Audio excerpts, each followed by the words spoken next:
Okay. Kenapa? Ni bilik dia.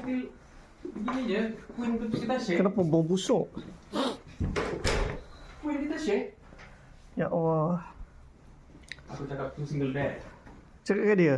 Lepas tu dia cakap apa? Okey. Tak boleh pakai bahasa Inggeris. Oh, aduh. Dulu aku boleh. Bikin bilik. Kenapa bau dia kapak ah? Dia tak sempat nak ni lah. Tak sempat nak kemas. Tak ada elektrik dah. Dah tak nak pakai kad lagi.